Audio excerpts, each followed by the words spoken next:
it kind of really just makes us aware of how many people day to day are operating with stress and anxiety. The numbers are now showing, the levels of anxiety related disorders amongst adults and children, the amount of prescription drugs that are being written year after year, and it's not working. Like, the numbers are going up. In your book, you talk about shifting from feeling anxious to feeling aligned. How do people shift from feeling anxious to align? And how can they use brainwave science to really understand what's happening? Well, if you have anxiety, your F words are off.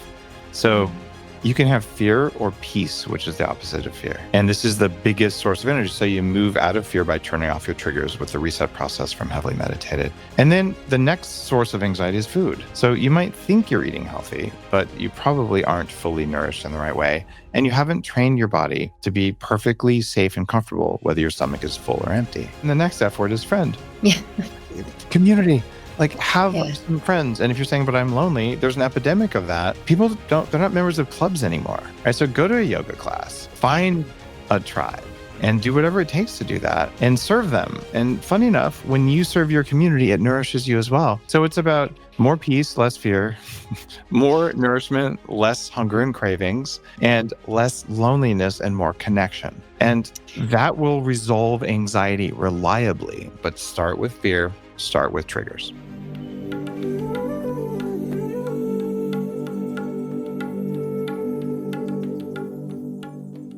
Before we dive into today's episode, I wanted to say that wellness was never meant to be a solo journey. My name is Mona Sharma, celebrity nutritionist, and that's why I created the Rooted Academy, a space where we can cut through the noise and bring together real conversations, real support, and real healing. If you're ready to be part of a wellness movement that actually guides you towards tangible changes that last, join us inside Rooted by visiting monasharma.com. Dave, welcome to Rooted in Wellness. Mona, I'm super happy to be here for you. Me too. I'm so excited to talk to you again. You've been such an inspiration to so many of the people that I've worked with. Before we dive in, you should know this podcast really is inspired from my healing journey, which you know a bit about. So I always say Western medicine really helped me, but Eastern medicine really is what saved me. So to dive in, all of these ancient wisdom practices that we have in our modern world and how we can become more rooted in them. What are some practices that you have every day? I have a feeling I know what one of them is going to be. How do you become more rooted in yourself, but mostly your inner wisdom that you have to heal? It's all about the coffee, really. Just kidding. Upon rising. Having a wake-up ritual is really important. And some people get a little obsessive about their wake-up ritual. So mine is, I set aside at least an hour and usually 2 hours to do something to improve myself. And it might be infrared sauna. It might be a cold plunge. It might be both. It might be any of the other technology around meditation or around biohacking that extends my life or increases my consciousness. Because end of the day, anyone who starts biohacking becomes a longevity advocate and someone interested in consciousness. Because if you're going to live for hundreds of years, you might want to have a lot of energy and you might want to actually be kind and just be happy instead of being an angry person, because angry people don't live longer and life sucks anyway. Yeah, seriously. So, do you treat it like a checklist though? I have a feeling you have a couple things in your roster that you go to upon rising. The only critically important thing in the morning is light exposure. Because it sets the timing for your mitochondria, your circadian biology. You'll sleep better at night if you get some sunlight in the morning. So the most important thing is either red light and ideally full spectrum sunlight as early as I can when I wake up. And that always happens, and coffee somehow always happens too. I'm with you on that. I ask those things, no matter who I have on the other end, the expert, the doctor that's sitting on the other side of this conversation. To date, I would say 99% of the things that they recommend have been free, or they're nominal. And it's something that's so simple because, to your point, what you just mentioned, some people treat their morning, rooting practice as this checklist that they might not even feel is uprooting them. So as somebody who's gone through a healing journey, do you notice when there's certain practices that cause you to drift and become uprooted, that maybe they're the source of your inflammation or lack of energy? Sure. I mean, perfectionism is a major problem because you stress about it. But an unlisted or an unacknowledged problem is believing something works when it doesn't. And I've had lots of times like that. Like when I was 300 pounds in my 20s, like, oh, I have chronic fatigue syndrome that I don't know about. So I'll go to the gym 6 days a week, 90 minutes a day, and I'll do it with all of my willpower. And I did that for a year and a half. Yeah. Never lost a pound. I started at 300 pounds. I finished at 300 pounds. I started with a 46-inch waist. I ended with a 46-inch waist. I did get stronger, but I was not helping my health. So believing something works without measuring it and tracking it, it's not a good idea because we have 100+ years of people trying to sell you things that actually harm you so they can sell you other things that make you healthy. And if you just blindly believe, oh, working out more makes you lose weight, that is not the science. And there are angry influencers out there who will stand up and be like, you can cancel out your Snickers bar with a diet soda. They're angry because they think it works and they do it and it messes with their mitochondria. It's so true. I don't think it's a surprise or a coincidence. People who've built these beautiful platforms and written so many books like you, it takes really going through something and like the introspection that's required in order for you to just ask questions about your physiology to understand what you need. And I really hope that more people just start to do that. I have to share a little story just in terms of my connection with you. I've always looked up to you. Your books have been like a go-to for so many of my clients. And I love the science of biohacking. I really do. But I would say that after COVID, after my heart surgeries, after going through miscarriages, after mold toxicity, I don't know, the word biohack for me or hacking, it just felt so aggressive. I hope that, let's see how this lands. But it really just it's caused me to just go on this journey back into myself and the messaging about nourishing your terrain and honoring your constitution and building your body's resilience back. And now the messaging with my clients is helping them understand that they are the healer. And what's fascinating in that, and now coming back to you and your work, is that I feel that this is so beautifully aligned with your book. I'm glued to every page. I feel like it aligns with me. Do you, maybe diving into this, would you say that you've shifted from this essence of biohacking, which I know that you believe in, but there's an essence of brain peace, or, through heavily meditated, is it a journey that you've been on? I know that it's been about 10 years in the making. Tell us a little bit about that. Well, I wanted to bring a new mindset to the world, and it came about from two things. I started getting education from my elders. The leaders in the longevity field in the 1990s were considered to be crazy, even though they were licensed doctors, just like Bobby Kennedy was considered crazy, except he was right. So they were mentoring me in my 20s, and they taught me the science of longevity, but I could get no one young to come. And at the same time, our sister organization to the nonprofit I ran was called the Institute for Noetic Sciences, which is studying esoteric phenomena. So part of my life, I'm hardcore Silicon Valley, work my ass off. The other part of it is the part that went to remote parts of Nepal and Tibet. The idea for bulletproof coffee and biohacking came on the side of the holiest mountain in the world that takes 5 days driving on dirt roads to get there. I talked about ayahuasca that I did in 1999, where they're like, you're white. Why would you want to do that? Because it wasn't a tourist industry. You had to seek it out and find a shaman. So I've been on a spiritual path, but I will tell you, when I decided to start the biohacking movement, there had to be a word for people who can heal themselves, but can also upgrade themselves. I don't want to just be well. I want to be so abundantly well that I am bursting with energy and I have the power to do all the things in the world that matter. And that I have the control, I have the power to do that. And it's not about willpower. The very definition of biohacking from day one, change the environment around you and inside of you so you have full control of your own biology and your state. So when you talk about being your own healer, you're just getting going. I had to be my own healer too. It cost about $300,000, maybe $500,000 to really get rid of all the toxic mold and chronic fatigue and arthritis, like all the stuff I was dealing with. It's a long list. It shouldn't cost that much. And I'm lucky I spent that, And I was desperate when I spent that. The other 1.5 million, actually it's about 2 million now that I've spent, that is extending my life. It is becoming more conscious than I could have become in one lifetime. But literally, if you meditate every day for 20 or 40 years, your brain will shift in a reliable way. You can do it in 5 days with computers. You can show your brain new states. And I've spent 6 months of my life doing that. And it has changed the way I interact with everyone and with myself and with the world. Problem is, if I say that all at once in the biohacking movement, no one would, trust me, when I told you, shine a laser on your brain, try earthing and put butter in your coffee. Oh, and do an ice bath. Oh, and intermittent fast. That was plenty. Do you know how many angry doctors are like, how dare you? And I'm like, now that I have heavily meditated, I'm like, if you can be triggered, it means and someone else has their finger on the trigger. But like, there's only so much people will absorb. So I put the sprinkles of spirituality in there. And Mona, I really mean this.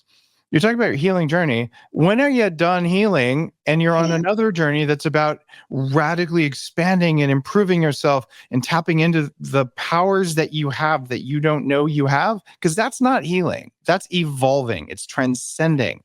It's enhancing. And it's being more than you ever thought you could be. Like, healing is where it starts, but it's not where it ends. And that I use biohacking in part because it allows consciousness and longevity to come together. It also accounts for epigenetics and creating an environment where you can heal. And it gets people who would never listen to a healing journey. I come from Silicon Valley, where talk about the layers of your networking stack in your social life. And I have a spreadsheet to just like these are engineers, right? So you can go, hey, engineer, would you like to have a blissful healing journey? Because they're just like, no, you're dumb. Like, what's the code for that? Show me evidence that it works. I showed them all evidence. I got them to try it and they felt different. And now they went on a healing journey. And now they're all biohackers. And if you become a biohacker, you will enter the road to consciousness. It's inevitable. I just didn't tell them that up front. Oh, yeah. That's what gets me going. I have goosebumps right now. I would say the people that I've worked with, I see the transition that goes from, the doing and I have to heal and the protocol, but the people who evolve, it's almost like they're like cleaning out the tubes. They have to get through all that shit in order to make some more space for the expansion to actually happen. And even your word upgrade, like upgrade for me is a turn on. It's like you want to upgrade who you are, upgrade your life. Literally, it's like the evolution that comes with that. And I know that you've really pushed the boundaries with body optimization. I think that we live in a society that like they're turned on by that. But now the lens. Did you see the abs on this guy? What the hell? That's from meditating, right? Oh yeah, totally. But tell us, like, now, why would you say mastering your mind and meditation in particular? Like, why is this the real biohacker's edge? I'm going to argue that having control over your state is the biohacker's edge, and that meditation is a slow way to get there. Yeah. Right. Agree. And what do you mean, Dave? Did you just say you're not into meditating? No, I am. I've meditated in caves while fasting, but I was doing fasting on top of meditation, which changes the effects. And I wrote a whole book a few years ago on like the spiritual side of fasting and why it works. Heavily meditated is, I am quite certain when I say this, my most important book, because it explains why we make the decisions we make and why any technique or technology that gives you access to your system control panel in your body, why that is the most important thing you can do. It'll change your stress response. It changes everything. It's like our operating system, right? Yeah. You're upgrading your operating system. In fact, I call it the meat operating system in the book, because you're made out of meat and it's not you. And I want to walk through all the F words because I think that'll be useful. Yeah, it's coming up. Let's go into them. Let's take a quick break from this episode to talk about something that's really helped me stay grounded in my health routine this summer, and that's Symbiotica. I'm often asked how I stay consistent with my wellness practices when life gets full. And honestly, this is one of the easiest ways. I keep a few of my favorite Symbiotica supplements on hand, and they make such a difference. Right now, I'm loving their Irish sea moss. It supports gut health, digestion, and that radiant skin that we all want. I also take their liposomal glutathione daily for skin, gut health, and overall vitality. And their magnesium L-threonate has really helped me with focus, calming my nervous system, and supporting restful sleep. It's a small ritual that keeps me feeling aligned and supported, and I think that you're going to love it too. You can go to symbiotica.com/Mona Sharma. Again, that's symbiotica.com/Mona Sharma, and you'll get 20% off plus free shipping. And as always, I'll have the link for you in the show notes. You can swear on the show too if you have to. Sweet. So here's how it works. You have about a third of a second before your brain gets any notice of what's happening in the world, and it's invisible. Have you ever seen like the Super Bowl and they're saying it's broadcast live? No, it's not. There's an 8-second censorship window in case there's a wardrobe malfunction that someone didn't pay for, right? So you think it's live, it feels live, but it's on delay. All of reality.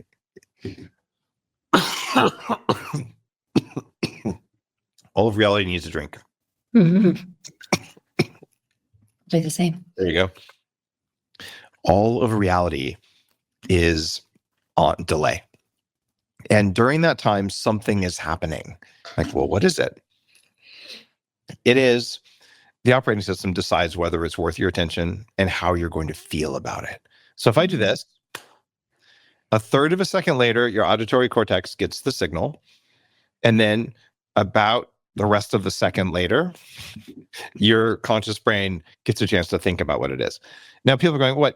There's another consciousness in there? Yeah, there is. And here's my proof.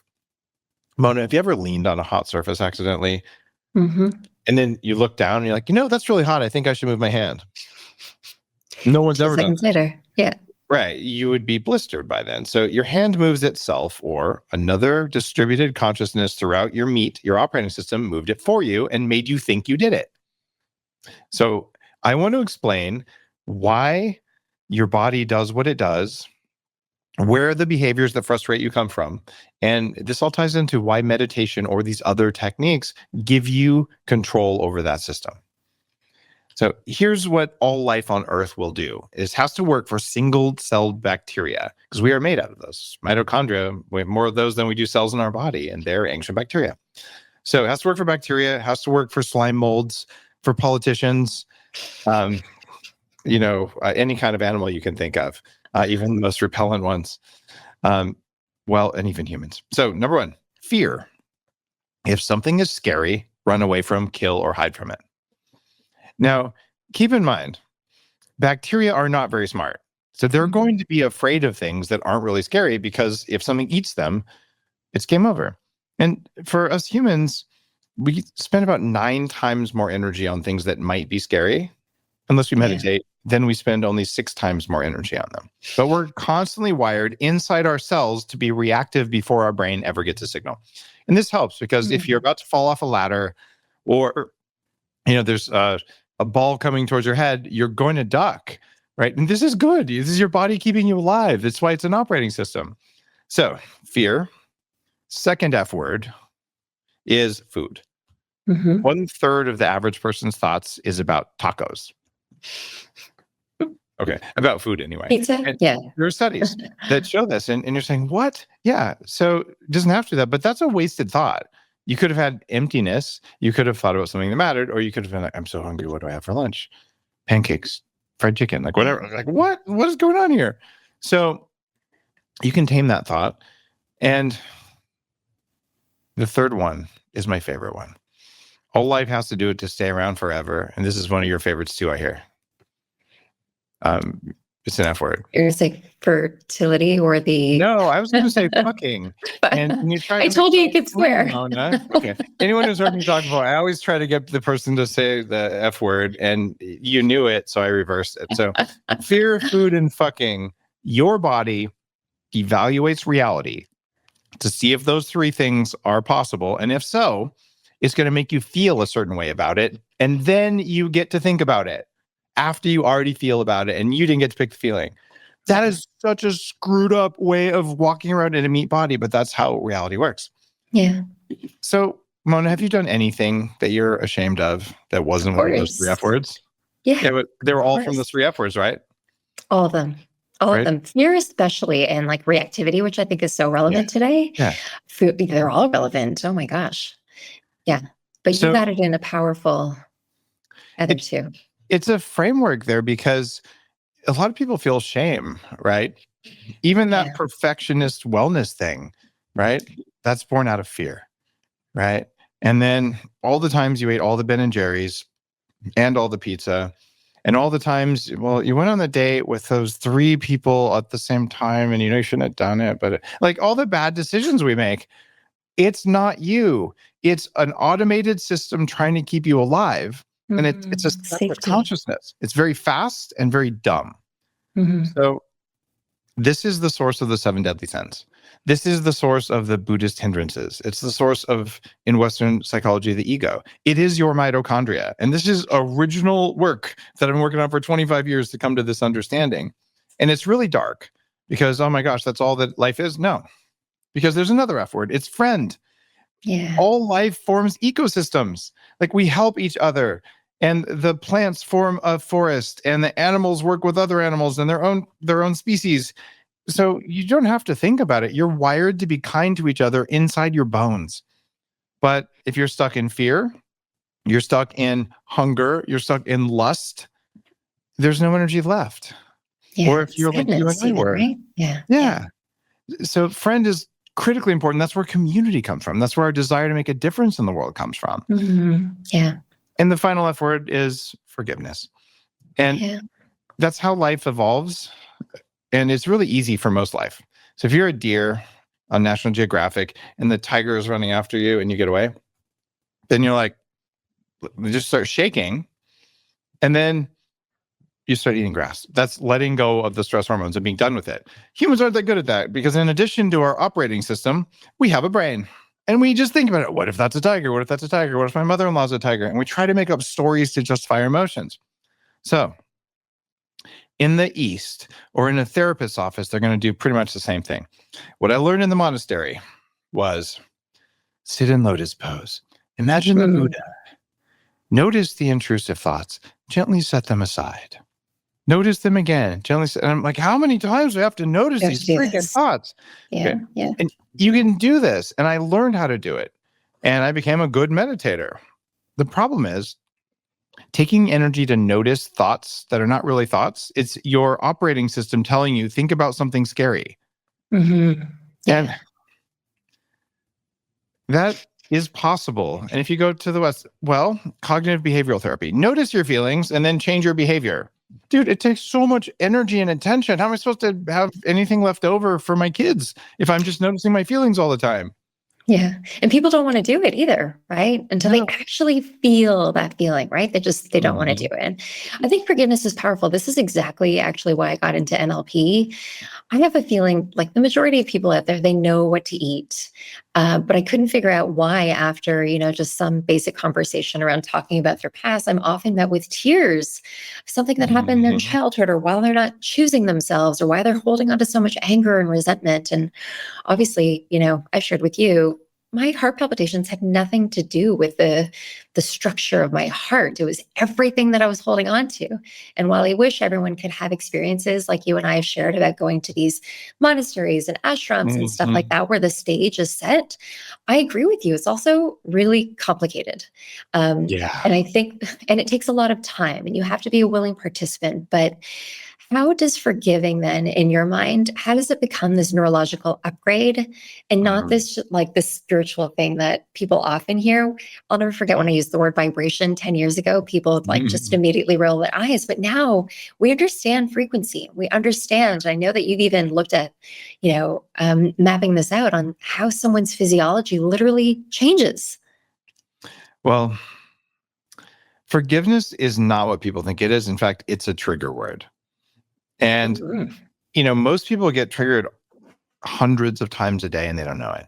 And someone says something and it activates your operating system going, well, there's that one time, Mr. Johnson in second grade said that one thing and it made you feel dumb or whatever it made you feel. So now your spouse is saying something to you that happened to match that pattern, and you're like, my spouse is saying things to make me feel dumb. It's not real, but it feels real, right? So what forgiveness is going in and permanently turning off reactivity to something. So there is no trigger left.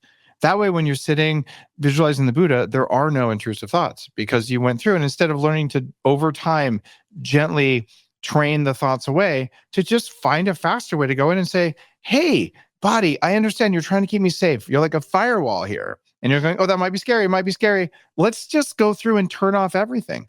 Or the best model ever, think about your phone, okay? You got your phone. If your therapist said, you know what, I know there's a lot of alerts from TikTok and Messenger and all the other things going off all the time. I want you to just gently swipe them to the left and just keep doing your work. You could do that, but you would hate it. But why do they never go back? Yeah, why do they tell us to do that with meditation? Because that's what they're doing. Yeah. It is possible to access the control panel for your reactivity and pick something and say, please don't alert me about that anymore. And then the body won't. Yeah. And it is so freeing.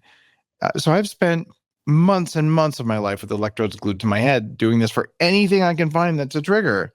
So when I wrote Heavily Meditated, I am giving away, there it is, trying to get on camera. I am giving away the recipe that I've used with more than 1,000 executives. And they'd spend about $20,000 to be with me and my team for 5 days. And I teach them how to do this. We have computers on their head, neuroscientists, chefs, like it's a big deal at 40 years of Zen. But 10 years of that work in order to be able to write this book and to say, well, I know what forgiveness is. I know what it looks like in the brain. I know what it feels like in the body, and I can teach it reliably. And when you truly forgive something and you structure it the right way, it will never push your buttons again. You are done with it forever. And it is the most freeing, most peace-generating thing you can do. So that's in the book, and that's just one of the chapters. It's my most precious book, all the most important things. If you want to be happy, you want to be aware and conscious, this is the thing. And I think it's beautiful that you're sharing everything with 40 Years of Zen. It's something that I've always wanted to experience. But I'm curious, with these emotional triggers, unresolved emotional triggers, we go about our daily life, we're doing all the things, we're eating healthy. But it's almost like the back doors open, this draining of our energy, like those background apps. Yeah. So when people are there, or in your book, people listening, what's your go-to method for simply identifying them? Because a lot of people, from my lens, for who I work with, I'm an adult. I forgive Madame Michelle. I was a little kid. She didn't know any better. But meanwhile, that moment is the instigation of all your anger and fear and rage, maybe. Yeah. The reason that we do that is most of us are fully triggered by forgiveness. And it's because your mom told you, or your dad, you forgive your brother or your sister. Right? Forgiveness is not a thought. It's not even really a choice unless you know how to do it. It is a state change. So forgiveness is an altered state. And it's as important as, a tantric orgasm, or as important as satori or samadhi, or any of these amazing states that meditation people can go to. It feels weird to forgive, and it feels weird in your chest, and your brainwaves shift. And when that happens, that's when the trigger gets turned off forever. So someone's saying, all right, I'm an adult. I decided I forgave mom. No, you didn't. Unless someone taught you how to forgive, you don't even know what forgiveness is, number one. Number two, you think forgiveness is a thought. And number three, you can't just forgive mom, because mom is a complex thing. You forgive certain situations with mom until you're done. And so structuring it is the hard part. And that's why I took a chapter in the book to say, well, here's how we do it when we're running our CEOs through the program at 40 Years of Zen. And so number one, understand you probably haven't forgiven the people you think you forgave. If you told them you forgave them, forgiveness is not telling someone anything. And it's not even convincing yourself that what they did was okay. And I have had people come through who have been tortured, like physically tortured, right? If they forgive their torturer, they're not going to say, hey, Mr. Torturer, I forgive you. And they're not going to say, it's a good thing that they tortured me. No, but they are going to be non-reactive to it. And they'll come in the door and say, I was horribly tortured. And they walk out the door 5 days later going, Yeah, I was tortured, but there's no energy in it anymore, right? And so how would Yeah. you go about identifying it? Here's what you do. You go, all right, what's the emotion I'm working on dealing with? What does it feel like? All right, what's the most recent time you can remember feeling that? So you're sitting there, you take a couple deep breaths, and then you say, what's the first time I can remember feeling that? And then something weird will pop into your head that seems like it has no relevance. It doesn't matter what it is. You just do that. And you'll be surprised how they're connected. And I talk in the book about a place where I was really stuck as an entrepreneur. And this was around actually Joe Rogan, of all things. I was on a show Oh 3 yeah, times. I read that last night. Yeah. Yeah. And it was like the injustice of the situation. And I won't get into details here, but it actually pushed my operating system. Something happened in first grade where I got blamed for something someone else did. Yeah. Right. Yeah. And you're like, what? That's the dumbest thing I've ever heard of. I had forgotten that situation entirely. But you sit down, you go, oh, and it just came into my head. All right, I'll run the reset process on that. And when I did it, it was like all of a sudden the reality came clear. Every time someone who's got an agenda against you says your name, they're still saying your name. So every time Joe Rogan says Dave Asprey's a bad man, because I have an investment in a competitive company to him, he might not have said that part, but it sure looks like that's what was going on. Right. But every time he said that, I sold more coffee. It didn't matter what he said, but I was so reactive. And it wasn't because of Joe. It's because I had a reactive pattern from my own childhood. And once I went in and did that, it stopped bothering me. Right. And isn't it wild looking at the things that happen like that? First of all, people are mean. Also, I went from being so reactive reading that to like, people are mean. I often think that our journey is chosen for us, but it's going through those things that cause you to have to do the work to see where it comes from so that you can evolve. And then energetically, your numbers kept going up or your sales kept going up. I think that energetically, when you're detached from whatever that state is in your body, you're good. You are clear and you know it. But unfortunately, we've got to go through it. This is where we got to do the work. I have to pause this episode to share something that's completely transformed how I feel every single day. And it all starts in my gut. I'm talking about Pendulum's Metabolic Daily, and I'm genuinely obsessed. 88% of Americans are metabolically unhealthy, and so much of that comes down to our gut microbiome. If you're constantly battling afternoon energy crashes, sugar cravings, and that sluggish feeling after meals, Metabolic Daily can change everything. This isn't your typical probiotic. It contains live Akkermansia muciniphila. It's an incredible next-generation strain that most of us are deficient in. It literally strengthens your gut lining and helps your body metabolize sugars and carbs so much more efficiently. What I love most is how it makes me feel. My energy is sustained throughout the day. I'm not constantly thinking about my next snack, and I actually feel a little bit more full faster. It's like my body finally learned how to work with the food instead of against it. Plus, my digestion has never been better. What sets Pendulum apart is the science. They were founded by PhD scientists and doctors with the Mayo Clinic as their first investor. They're the first company in the US to bring live Akkermansia to market using DNA sequencing in an oxygen-free facility. I'm so selective about supplements that I recommend, and Metabolic Daily has earned a permanent spot in my routine and recommendation to my clients. Go to pendulumlife.com and use code MONA, MONA, for 20% off all Pendulum membership first orders. That's pendulumlife.com with code MONA. Your gut and your energy levels will thank you. Maybe I'm a hard learner because I definitely went through some big stuff, and it's really funny. Right before you're interviewing me now, another influencer who's just a terrible health bully and has been for 10 plus years, just did a big thing about how Dave Asprey, mispronounced my name, just like the most childish thing. I'm a bad man, and just lots of anger and rage.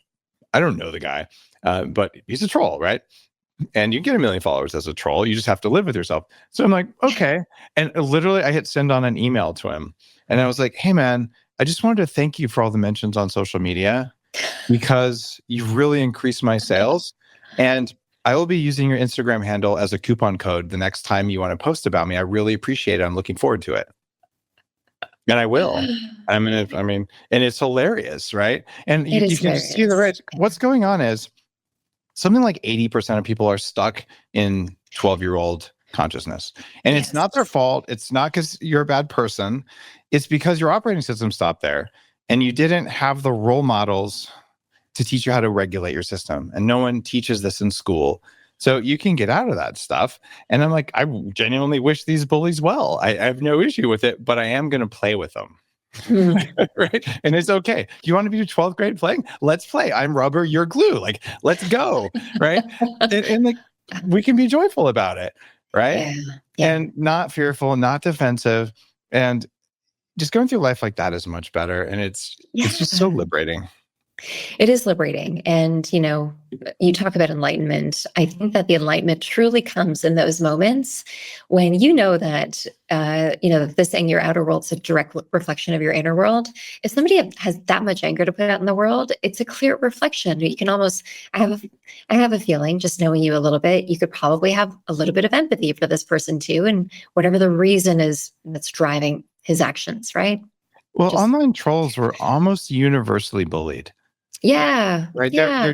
They grew up, they're stuck in bully energy, and now they're going to bully people online, and they're going to, I don't believe what you said, therefore I'm going to attack you. And you're like, really? Are we still doing that? Yeah. It doesn't matter how many people a person has helped or whether their message, they'll find something. And I write about sociopathy and narcissism and how to detect it as part of Heavily Meditated. And what you realize is that when people are so frightened that their operating system says, I'm going to erase something from your reality. I'm going to tell you a story to make you safe enough to survive. You will hold on to the story as if your life depends on it. And when someone comes along who questions your story without even knowing it, you will believe they're the devil and you'll set an agenda to destroy them unless you do the healing. So all of us have been targeted at least once or twice by narcissists in our life, and they make you feel crazy. And I've had the culture just ruined at one of my companies before I figured it out. I was like, oh my gosh, like, why didn't I let that person go sooner? Like, this is on me. But I was so just like, what is happening? I'm questioning my reality. And I brought in an organizational consultant, and she sat down for her first meeting with me. She said, I talked with a teammate that there's a problem with, and I just want you to know you're not crazy. And I was like, oh my God, somebody believes me. And like, this is, you see me. Yeah, because if someone's hanging on to their story that they're right, even if they're actually wrong, and they're hanging on to it as if their life depends on it, they will lie, cheat, and steal to make sure that you don't change their reality with your truth. And this is not a grown-up functional behavior. It's a flaw in our operating system. And I feel nothing but compassion for them. I also, with extreme discretion, remove them from my environment, because the definition of biohacking, change the environment around you. You will not be at peace if there are people trying to ruin your life to make themselves feel safe. And this is what's going on. I'm like, guys, do the work. If you're one of those people who's angry all the time, it's not other people, it's you. Yeah. And this is one of those areas I look up to you. I was bullied too, and it sucked, man. And I feel the anger that wants to come up sometimes, but then even having the courage to have a voice like you do, it takes having courage, right? And then just setting the tone for what you're going to put out into the world is going to be supportive. So thank you for sharing that story. I think this story is really, really helpful. You're welcome. Let's shift and talk. I try to be really real in the book. I mean, I'm talking about my life in there. You do. Not because I'm, the best example of anything, but just that if I can weigh 300 pounds and be where I am now, and I can be as messed up and angry as I was and be where I am now, it's probably going to be easier for you. You've humanized yourself for a lot of us, which I think is beautiful. I've always been human, but I'm not sure. Next podcast. Let's talk about the concept of neurofeedback. I hope that neurofeedback is something that's used in, just everyday doctors' offices. It comes up, I think it's something that was practiced in ancient wisdom. But how has your experience with neurofeedback kind of fueled your mind that it can rewire your brain faster than traditional practices? I was really desperate in Silicon Valley. I'm in my mid-20s. And my brain is not working. I can't remember things in meetings, and I don't know how I got home at the end of the day. And I'm actually scared to the point I bought disability insurance. Because I'm like, something's wrong. The doctors say I'm fine. I have no evidence there's anything wrong with me. But I bought the insurance because I'm like, I don't know what's going on. And I went to one of the first neurofeedback places you could ever go to. It was a chiropractor's office in the South Bay area. And this little kid walks in and starts screaming and running in circles, not once or twice, like, "Wah!" And I'm freaking out, going, this is neurologically, like, I'm jangled. But I went and I did the work, and I did it once a week. And I came back in about 6 weeks, and the same kid sat there in the waiting room. And I'm thinking, should I go wait in my car? And he walks up and goes, "Hi, my name's Bobby," or whatever his name was, shakes my hand. And I'm like, what just happened? His mom says, "Oh yeah, this has changed his whole brain." I thought, okay, I'm buying one of these machines. So I've had a computer I could hook up to my brain to see what's going on in there for 25 years. And after a year or two of that, I'm like, maybe doing brain surgery on yourself is a bad idea. Right. So I started working with different types of neurofeedback with experts all over the place. And I finally realized they're all trying to fix something broken. And I'm trying to create enhancement and new states. And then I found that the Dalai Lama had actually put up a bounty of like $100,000. This was back in the 90s before our currency was debased. So this was a huge amount of money. And he says, "Look, it takes me 4 hours of meditation to reach this one state. If you can get me there in an hour, I'll give you $100,000. Wow. Right. Wow. And so there was a whole conference with neuroscience and Zen. And I'm so fascinated because I'm a network engineer in Silicon Valley building data centers, cloud computing, and going, I want to hack into my brain. Right. So it was that weird mindset of thinking about, how do I change the settings? And I was not about healing anything. I was about opening up to new things. And I tried all the stuff, the different sound waves, the different things like binaural beats. I made my own, and I tried nootropics, and I got better and better at neurofeedback. And one day I just said, I need a Formula One level race car mechanic for my brain. I do not want to fix my brain. I want to make it into something magical. And that was why I started 40 Years of Zen. And fortunately, it's been really about 1,500 CEOs. I'd say 1,000 because some people go more than once. But about 1,500 people have gone through the program, and it worked for them and it worked for me. And it allowed me to learn how to go through and turn these things off and to access these profound states that usually take decades of daily practice to get into. So I can do things that most people don't think are possible, and that I didn't think were possible in my 20s. In fact, I was very skeptical. But when you read the science and you look at Dean Radin's work or Joe Dispenza's work, there is deep science behind this. In fact, Joe Dispenza is speaking at my biohacking conference in 8 days? 8 days. Yeah. Here on the 28th in Austin, Texas. And at the biohacking conference, we'll probably sell out. We have maybe 80 tickets left. And incredible. Joe's talking about the science of meditation and breath work, and it's thousands of data points, looking at genetics, looking at inflammatory markers, looking at healing. The reality is people who meditate can develop superpowers. And I'm not the one saying this. It's actually ancient yogic texts. It's proven. Yeah. It's proven. The yogic siddhis, right? These are things that a few people can do. And people who meditate, if you look, they actually can do these things in a way that's statistically significant, but most of them can't. And then they warn you in the instruction manual on how to move towards enlightenment. It's very old, but it's still an instruction manual. Like, all of these things may emerge on your path to becoming aware.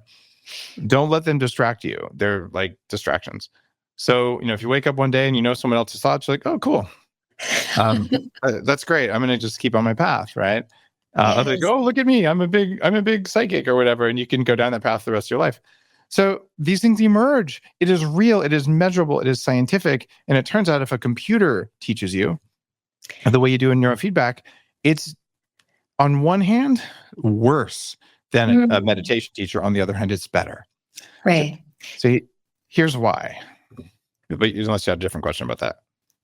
No, I can see where you're going, but yeah, tell me why. Because I can see the time piece. It's such a commitment, right? And I think that we're addicted to feedback. We want to see data. We want to see data, and humans learn really well with real-time feedback, and we learn really poorly with delayed feedback. Yeah. So if you eat pizza now, and then a week from now you gain a pound, you will not associate it with the pizza, right? And even if you do, you won't feel the pain of the pizza. But if every time you ate a bite of pizza, your pants got tight. You would not ever eat pizza, right? Because it's a real time thing. Good enough. The thing is, a good meditation teacher, and you know this, they can actually share their state with you. They will calm themselves or put themselves in an altered state, and they will share it in a way with you. And your field will start to match theirs. And you don't consciously know this unless you've got some training.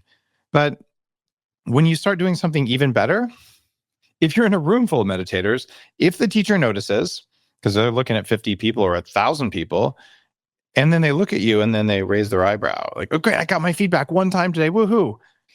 A computer is going to tell you this 1,000 times a second, but a computer will not allow you to co-regulate with it. So what I'm doing at 40 Years In, we have facilitators there who can co-regulate. And then I record things with my voice that is done in a certain way. And we make the sounds have embedded sounds inside them that change your state.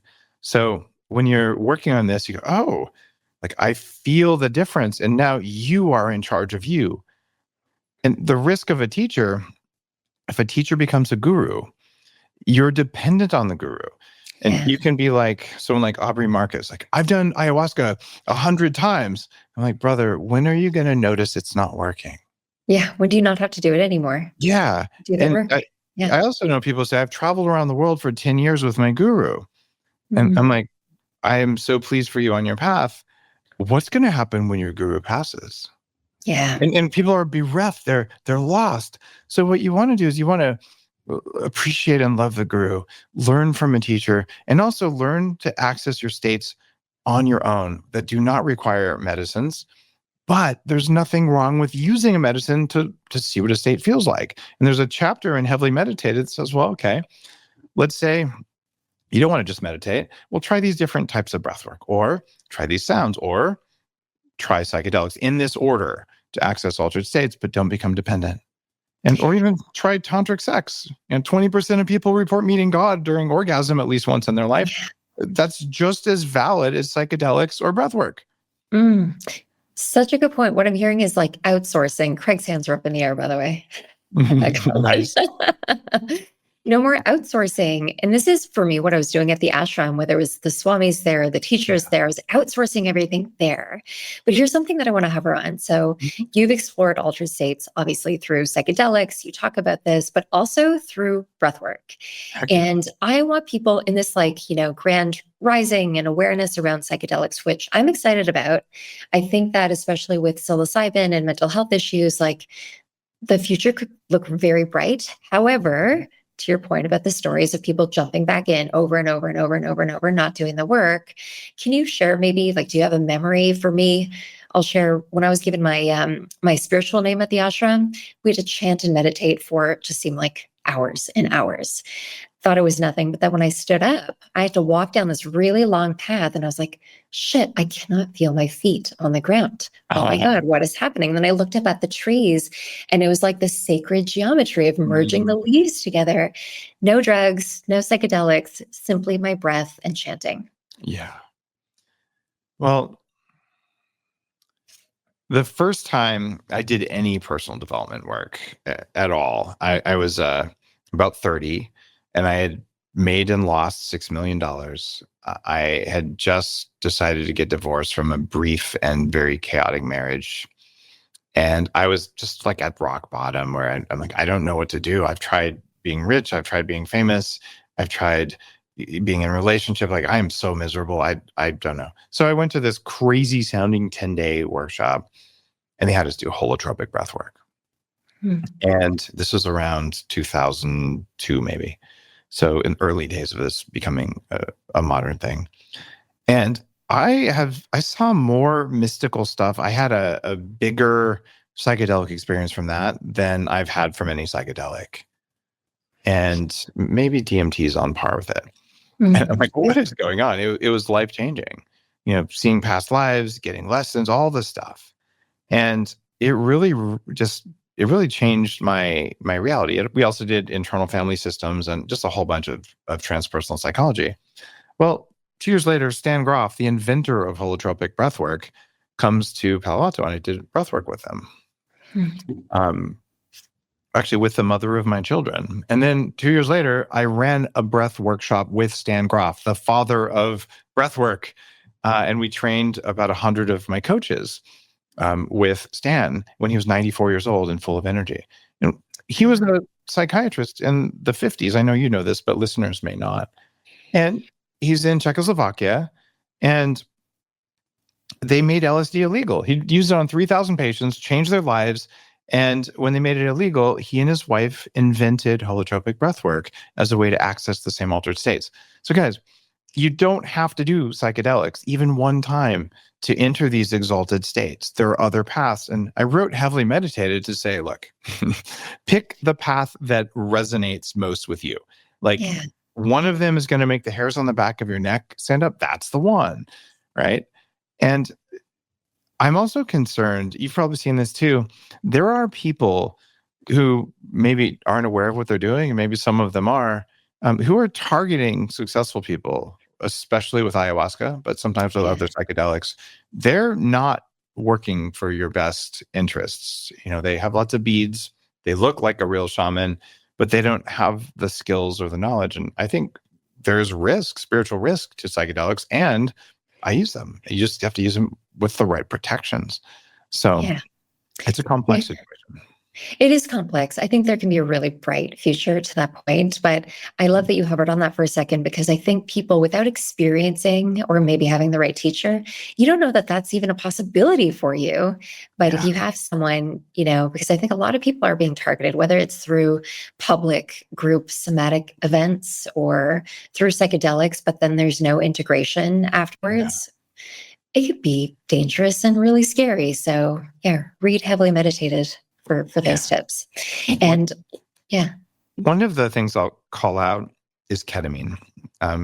Doing ketamine daily is a terrible idea, but ketamine is legal. We've known about it for 70 years. And it's why I added that to the 40 Years of Zen program recently. We're the world's first psychedelic-assisted neurofeedback program, because we can use that to create the sense of awe that is necessary for you to go in and reset your triggers. So you have to feel gratitude or awe at a brief moment. And ketamine can help you do that, and it increases neuroplasticity. So a few uses, younger brain. Daily use, you're not going to like what happens. And so it's the only one that's really addictive, but it's worth doing. Absolutely. Yeah.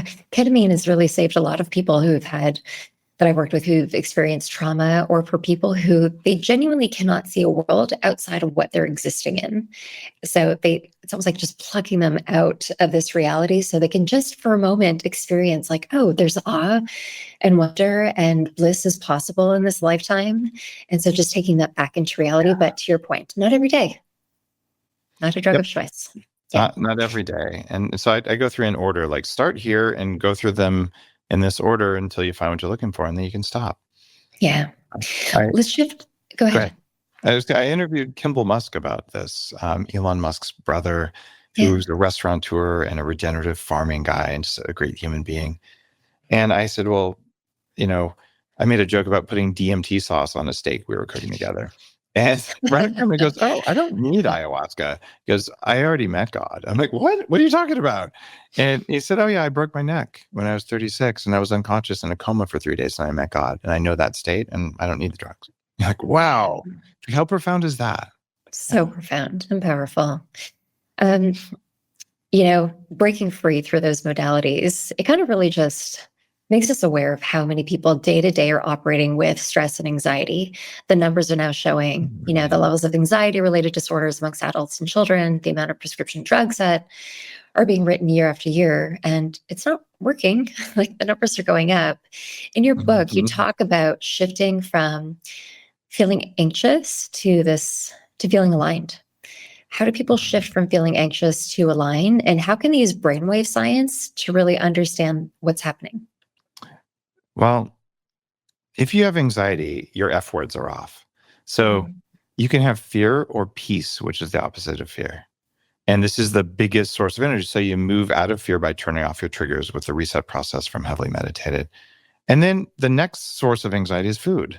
So you might think you're eating healthy, but you probably aren't fully nourished in the right way. And you haven't trained your body to be perfectly safe and comfortable, whether your stomach is full or empty, right? So we have fear, food, and then when's the last time that you had an intimate act that wasn't goal-based? It's not how fast do I get to come, it's how much pleasure can I introduce to my partner, and it doesn't matter whether I come or not.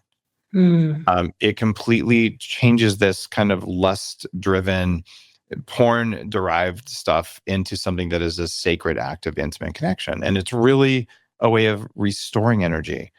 And so that's what you do. And then the next F word is friend. Yeah. Community. Like, have Yeah. some friends. And if you're saying, but I'm lonely, there's an epidemic of that. People they're not members of clubs anymore. Right? So go to a yoga class, find a tribe, and do whatever it takes to do that and serve them. And funny enough, when you serve your community, it nourishes you as well. So it's about more peace, less fear, more nourishment, less hunger and cravings, and less loneliness and more connection.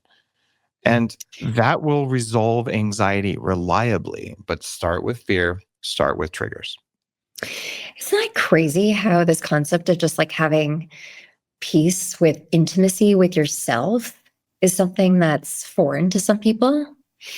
Yeah. And a lot of us have guilt. I mean, I dealt with some of this too. You're like, well, who am I? I have a family, right? I got to provide for the family. I got to feed the kids. I got to pay rent. You got to do all these things. And then if you don't do those things, you're a failure. And the average woman has a slightly different set of things, but it's a similar thing. Like there's a societal judgments about what we're supposed to do and what we're not supposed to do. And either way, whether you've got that provider thing or you've got the mothering, nurturing thing, People pleasing. perfectionism, it is so painful. And that takes people out because it takes your energy. And the other thing is, if you have toxic mold, you have heavy metals, you have hormone disruption, you have thyroid disruption. If your metabolism works, you have a huge ball of energy at the beginning of the day, and then you pour it into the fear bucket. You go, okay, what's left? And it goes into the food and cravings bucket. You go, okay, what's left? Then it goes into the am I getting some bucket? Because your body thinks the whole universe will end if you don't get to connect with others in that way. And okay, well, I'm unsatisfied in that part of my life instead of that spiritual nourishment that comes from sex. And then your community, you got nothing left by that point. But if you could have more energy because your metabolism works, you'll also be less anxious. Something that you said really ties into what you're saying now, the comfort that comes when you have an empty stomach. Because that's intimacy, right? It forces you to tune in, but most people instantly tune into the discomfort behind it. What does it mean to be comfortable? How do we get there? I was so afraid of being hungry because I'd heard that if I don't eat 6 meals a day, my body will go into starvation mode and then I'll get fat, and I'm already fat. So I hired a shaman to drop me in a cave in 2008 with no food. And my rationale was, well, there'll be nothing to eat, so I won't eat. And I'm really worried that I'll be hypoglycemic because I'd get mean when I didn't eat. So I'm like, I'll be mean to the walls of the cave, right? And I'm just going to have to deal with my shit. And so I did. I wrote Fast This Way about that, in part to correct the over fasting people are doing, in part to talk about the spiritual side of this. And what it really comes down to is inside your body is a giant Labrador retriever. Okay, now imagine this dog. It flops into your living room. It chews on your shoes. It pees on your couch. It barks at you, and then it eats everything on the table. Oh, and then it humps your leg. There. Now we've got all the egoic behaviors, all the mitochondrial imperatives are handled. And, well, you are an animal inside of you, and you have a human brain, and those urges, they're real. Well, you can take the dog, send it to obedience school, and they have a service dog, and they'll sit there with a piece of pepperoni on their nose until you tell them they can eat. This is meditation. This is practicing intermittent fasting. And this is practicing Tantra or conscious kink, any of the practices. That's why there's a chapter on this. Look, if you feel like you're going to die if you don't have lunch, you will have anxiety. When your body learns to feel totally safe with or without lunch because you did the work, it's like, okay, I got this. I'm okay. Well, the same thing happens in the bedroom. For men, especially, about 8 seconds before they ejaculate, a voice in their head says, I know you said you weren't going to, but right now is the best idea ever to do it. And then we suddenly believe it's the best idea, and then we let go. And then we take credit for God. God damn it, why did I do that? It's the same thing as intermittent fasting. You teach the body, you will not die with or without ejaculation. It's something you can do at will. And when that happens, this whole universe of altered states intimacy opens up to you. Right. And it's a very different game when you're playing that game. But same thing. What do you mean I'm going to skip tacos for lunch? I can't skip tacos. That's insane. In fact, I got angry when someone told me to try fasting. I was like, what? But that's what this is about. It's about teaching your system to be non-reactive and understanding you are not your reactions. You are not your system. You're riding around in this meat body. It's the same as a Labrador, and you want your nervous system and your body and your energetic system to be the service dog for you. And when you do that, all of these things that pop up, they blind you to intuition and reality. And the triggers you have, the more connected to your intuition you are. And that's a part of heavily meditated as well. I teach how to identify what is an intuition versus an emotion versus a thought.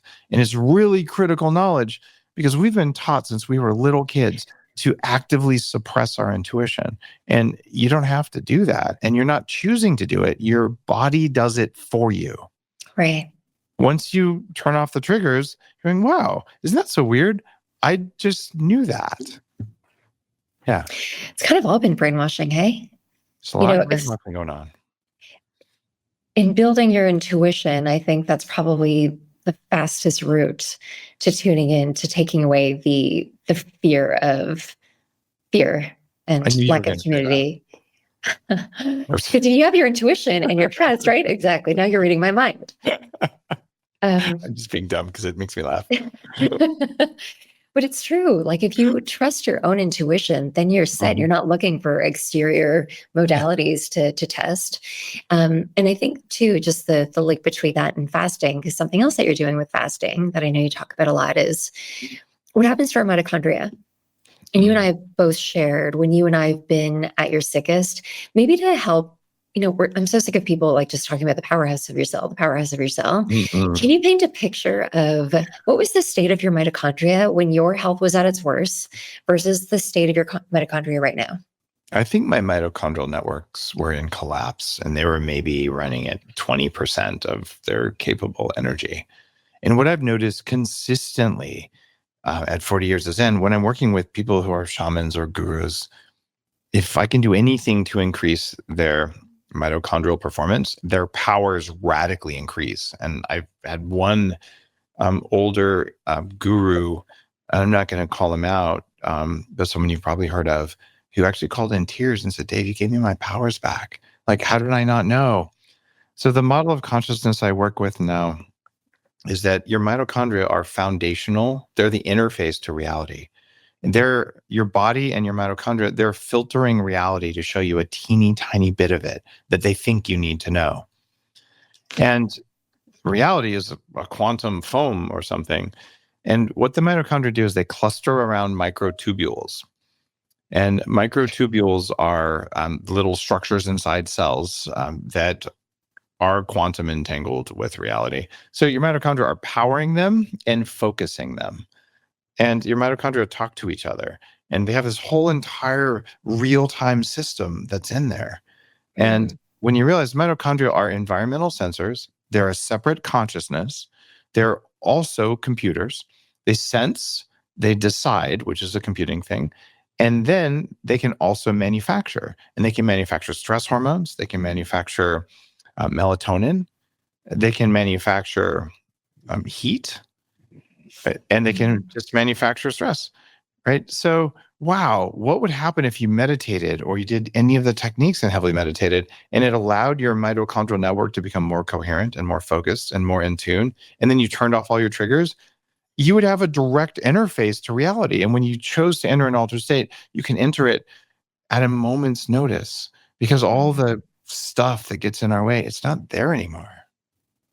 Would you say the mitochondria, they're really the solution to longevity, to feeling better? You talk about emotional resilience also with our mitochondria.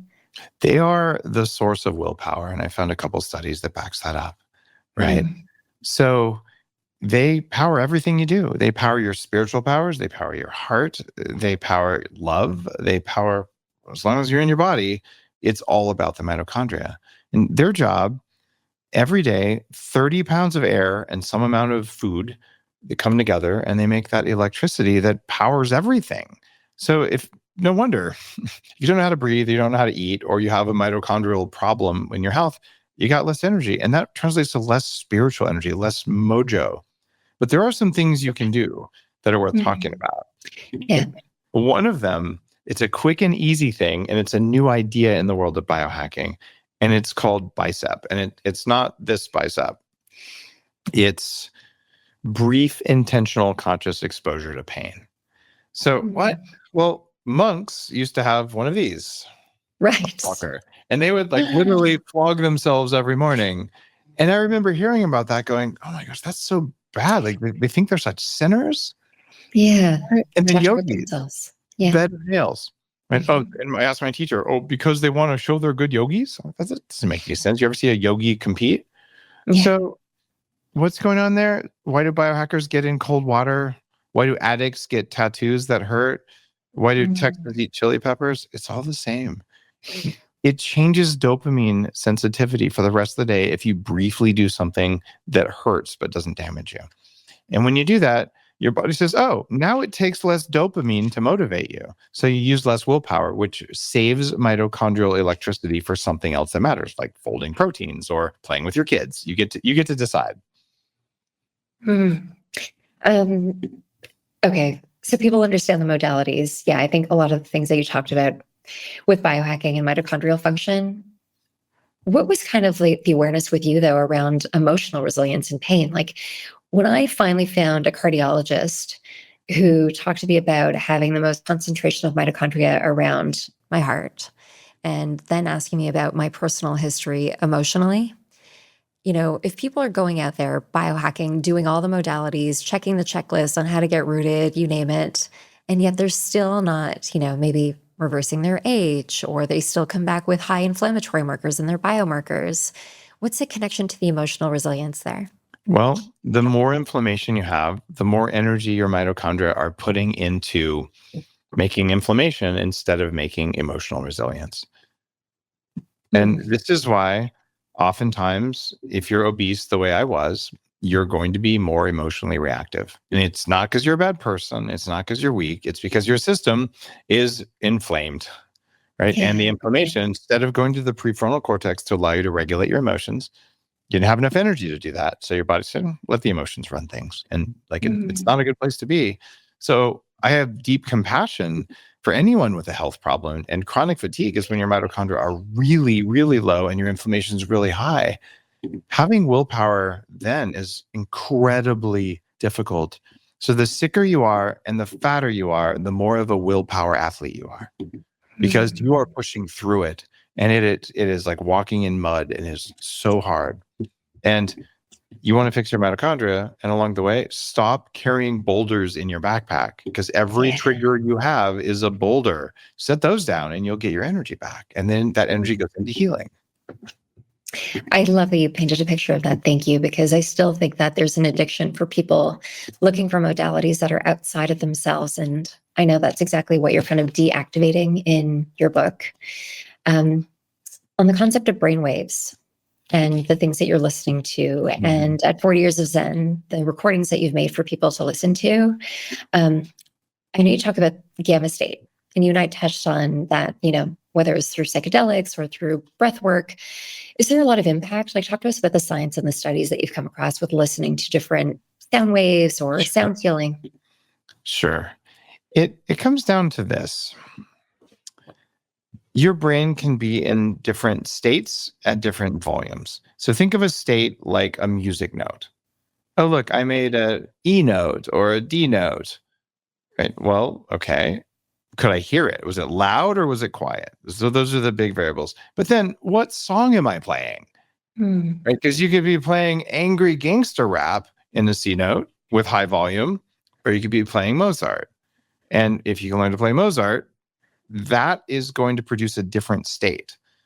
And if you try to play Mozart in a different note of music, it's going to sound different, and that would be another different state.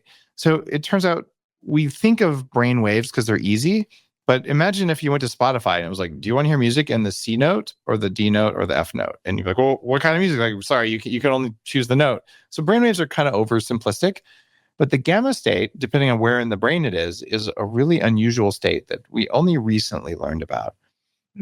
When people are advanced Zen meditation monks, or other types of meditation too, most likely, but this was discovered in Zen monks, they generate this very high frequency brainwave. And it tends to ride like a surfer on lower level brainwaves. And gamma is associated with this feeling of like connectedness, joy, oneness. And it's something that most neuroscientists would say you can't train gamma. But we have trained gamma over and over and over. And when people have their largest peak experiences in the pods at 40 years of Zen, they're generating gamma and several other things at the same time in the right parts of the brain. So now we have not just making gamma or alpha brainwaves or something, there's a concert in their brain, and they're making the right amount of alpha, the right amount of beta in the right spots, and gamma comes in and takes over the brain. And then they will describe, I saw an angel, I met a dead relative, I let go of a deep thing, and now I can see the world. Miriam came through, and I can talk about her because she posted this and said it was okay, but she was born to parents who just got out of a concentration camp when they conceived her. And there was so much family trauma, and she's in her 80s, and she says, my whole life, I've been looking for peace, her whole life. And she spends 5 days with a computer hooked up to her head, and she said, I finally found it. Like, I know what peace feels like. And how can you spend 80 years not knowing that? And she was trying, like she was searching. Right. And like, that's why I do 40 years. And that's why I wrote Heavily Meditated. This is the most important stuff. Like all the shit that I carried for so many years, for no good reason. I just carried it because I didn't know I was carrying it, because no one told me I was carrying it, and because I didn't have the tools to do it. And it's so much easier now than you would imagine. And, you know, I've got my one place in Seattle where executives and billionaires fly. And I'm really working on something that's going to be available in people's homes. And we're not very far away from that, because it's important. And like, meditate, do your breath work, listen to any of the apps, like get the light sound goggles, you know, go to yoga class, learn breath work, you know, do the breath work stuff, doing a cold plunge, take a class on Tantra, get a spanking if that's the way you want to experience pain. It doesn't matter. Like, there's so many options to enter these altered states that let you, it's not even heal. They let you reprogram your reality. And it's that precious that if you do this early in life, and you do this in your 20s or your 30s, you will live the life uncommon. You're like, how is this even possible? And it's because you got out of your own way early, or you waited a long time, or maybe you never did. I just want you to not spend all of your energy, time, and money getting out of your own way, because it's not that hard if you have the right information. Learn how to change your state. It is so powerful. Nothing matters, right? This is the thing with getting older. I'm still crying from that story. I know, it was really profound. I mean, yeah. Woman, what a life. But sharing that story too, what it made me think of is like, life is so precious. A lot of the people that I work with are so focused on the outcome, right? And don't get me wrong, like, I love the hard things. I love pursuing the hard things because it fuels a part of me that feels really good. Like you said, right? The bicep. But there's also the other part where the reality of getting older, and something happened after turning 40, like everything's just on fast forward now. And the relevance of having this vessel, and of time passing, and of wanting to do so many beautiful things. And the experiences that you're sharing, what you're doing is you're putting a reframe on what it means to be alive, on what it means to help people and have friends and eat like you love yourself, and getting rid of fear that doesn't serve you anymore. And I think that is like, this is where it's at now. If we're going to really activate inner peace for our future, we have to do these things. Thank you for the story. Oh, you're welcome. So I guess, in closing, we've got a couple of questions from our audience. The one thing I forgot to ask you, though, for people listening who want to check in on their brain and can't go for a brain scan, like, is this something that's accessible to the everyday person?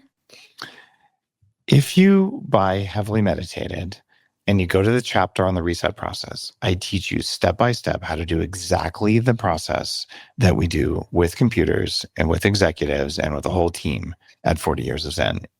People spend $20,000 to learn this. And this is a really important book. It takes a little bit more time when you do it at home.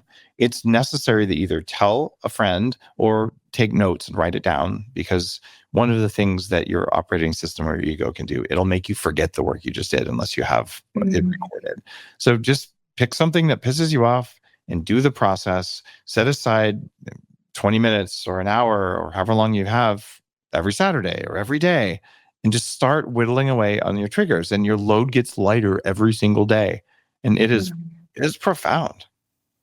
Would you say that's what helps you stay aligned? Is that the one thing that you would say for people to really stay rooted in their joy? Is that it? It's the most important thing to do, because if you recognize every time you get upset, like, oh my gosh, I found another one, I got to do that one. Pretty soon you run out of things to reset. And then you go, oh, I wasn't upset at all today. That was a really good day. Right? Yeah. All right. You ready for some questions from our audience? Let's do it. All right. So Marines, I feel like you just said that name. How to not attract the same patterns and deal with negative environments. Well, you are manifesting those patterns with your mitochondria. They're looking for things they recognize. And sadly, the way quantum reality works is that when you observe something, it becomes real. Well, if your mitochondria, this distributed network of detectors, is looking for things that you're attracting, they will tune your antennas to find those things, and then they will happen around you. So you let go of your triggers, you do the deep work on trauma, and you learn how to turn on peace instead of fear. And when you do that, magically, you don't attract those people anymore. At the same time, you have so much energy left over to practice discernment, which is when you check in with your intuition that you can now access and say, you know what, that person feels like they're probably a narcissist. And then you think about it and go, oh, they act like a narcissist. And then you say, I think I won't hang out with them anymore. And imagine how different your life would be if you could do that. And it's a simple question. What frequency are you tuned into every day? Right? I think the awareness is key. Yeah. Bonnie wants to know, what is the best hack to make oneself find a stopping point and go to bed at a reasonable time? Mm. You're a night owl. You can make yourself tired with light. So the very best thing is, and I'm not trying to sell you my stuff, I don't have a pair here. The True Dark glasses. This is a company, a circadian biology company I started 10 years ago. It's True Dark. The glasses will make you want to fall asleep. And there is a study in a medical journal where we did the research. You wear these glasses, the True Dark glasses, for 15 minutes, and it shifts your brain into the same state as if you're meditating. So if you're not tired at night, it's because it's too bright.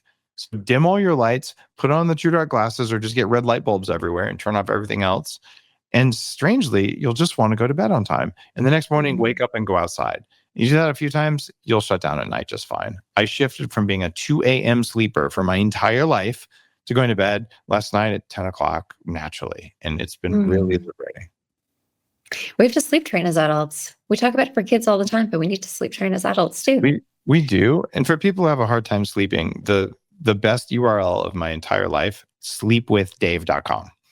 It's everything I know about sleep. It's free. Go there.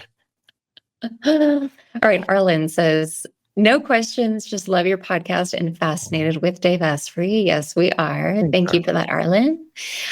Taylor wants to know, hey, Taylor, what's the best way to increase your vagal tone and heart rate variability? Breathwork is an amazing way to do it. Yeah. But sticking your face in ice water before bed is another one. And I've written about this, I think, in a couple books. Not your whole body, just your face. And it's called the mammalian dive reflex. So do some breath work, especially 4 seconds in, 8 seconds out, and ice water on the face for 20, 30 seconds, and watch what happens to your HRV. Beautiful. Lisa wants to know, tell me about coffee and my dopamine receptors. I feel really stressed, but I love my morning coffee. Do you have any Mm. solutions to that? Well, I quit coffee for 5 years because it was making me anxious and it was giving me cravings. And then I had a cup of coffee that didn't do it. And the next day, another one that did do it. And I'm like, oh, it's something in the coffee. So Mhm. try Danger Coffee. It's called Danger because who knows what you might do. It's lab tested. It has electrolytes and a high dose of minerals. In fact, the minerals in there would cost you about $22 if you were to just buy a mineral supplement. So it's a good value. But having minerals and electrolytes in your coffee and no mold will change the response to it.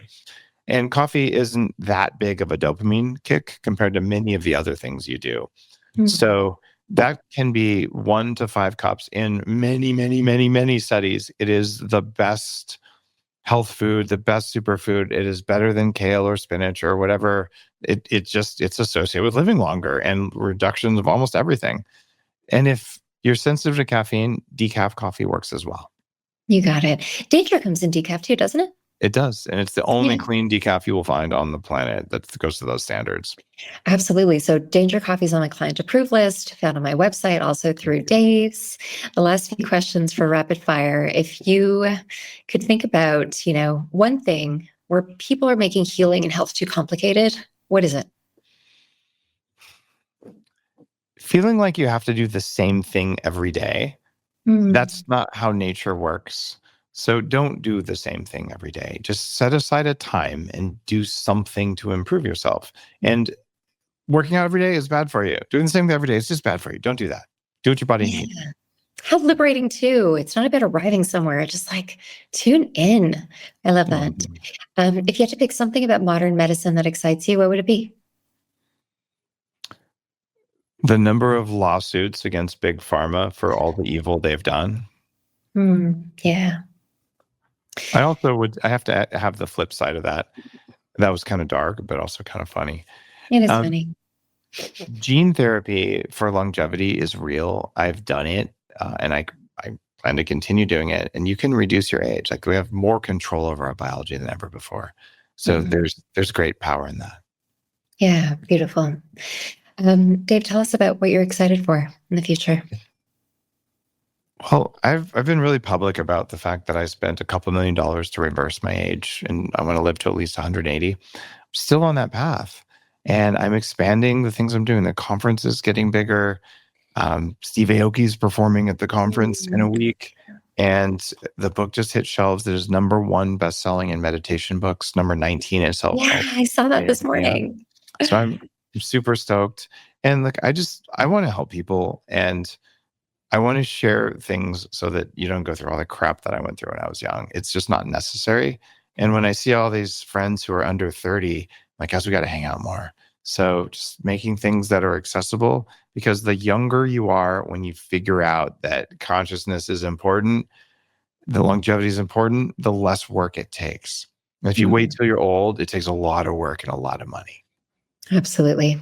Do you know, because of, I guess, inspiration through you, when I think about longevity, I have such a clear picture of myself on a mountain with a grandkid on my back. And when I teach other people about longevity, I teach them to like really breathe into it, visualize it, smell it, feel it. What is it going to taste like?